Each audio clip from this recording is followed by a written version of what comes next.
সুপ্রিয় দর্শক, আপনারা দেখছেন এমএসডি ইউটিউব চ্যানেল। চলে আসলাম এইমাত্র পাওয়া আগামীকাল 24 ঘন্টায় খুবই গুরুত্বপূর্ণ ঘূর্ণিঝড়, ঝড় বৃষ্টি, নিম্নচাপ, মেঘ বৃষ্টি, শিলাবৃষ্টি, কালবৈশাখী ঝড় এবং আবহাওয়ার খবর নিয়ে দর্শক আজকে ভিডিওতে জানিয়ে দেবো বাংলাদেশে আবহাওয়া কেমন থাকার সম্ভাবনা রয়েছে এবং আরও জানিয়ে দেবো পশ্চিমবঙ্গে আবহাওয়া কেমন থাকার সম্ভাবনা রয়েছে। আগামীকাল 24 ঘন্টা আবহাওয়ার পূর্বাভাসে কী জানিয়েছে আবহাওয়া দপ্তর, আরও জানিয়ে দেবো স্যাটেলাইট ওয়েদার অবজারভেশন রাডার অনুযায়ী কেমন থাকার সম্ভাবনা রয়েছে আগামীকাল আপনাদের জেলার আবহাওয়ার পরিস্থিতি। তাই প্রিয় দর্শক, ঝটপটে ভিডিওটিকে লাইক দিয়ে চ্যানেলটিকে সাবস্ক্রাইব করে পাশে থাকা বেল আইকনটি অন করে দিন এবং কমেন্টে জানিয়ে দিন আপনি কোন জেলা থেকে আজকের আমাদের আবহাওয়ার খবরটি দেখছেন এবং এই মুহূর্তে আপনাদের জেলার আবহাওয়ার পরিস্থিতি কেমন। দর্শক এবার জানিয়ে দিচ্ছি এক নজরে।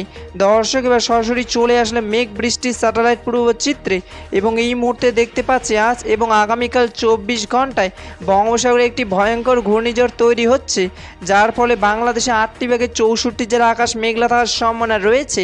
আপাতত 24 ঘন্টা বাংলাদেশের রাজশাহী, নওগাঁ, নাটোর, চাঁপাইনবাবগঞ্জ, পাবনা, সিরাজগঞ্জ, বগুড়া, জয়পুরহাট, রংপুর, গাইবান্ধা, কুড়িগ্রাম, দিনাজপুর, ঠাকুরগাঁও, পঞ্চগড়, নীলফামারী, লালমনিরহাট, খুলনা, যশোর, ঝিনাইদহ ও বগুড়ায় বৃষ্টি পড়ার সম্ভাবনা রয়েছে এবং পশ্চিমবঙ্গে কলকাতা, হাওড়া, হুগলি, উত্তর 24 পরগনা, দক্ষিণ 24 পরগনা, পূর্ব মেদিনীপুর, পশ্চিম মেদিনীপুর, ঝাড়গ্রাম, নদিয়া ও মুর্শিদাবাদে বৃষ্টি পড়ার সম্ভাবনা রয়েছে।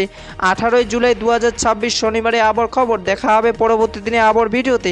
ততক্ষণ পর্যন্ত সুস্থ থাকুন, ভালো থাকুন, ধন্যবাদ।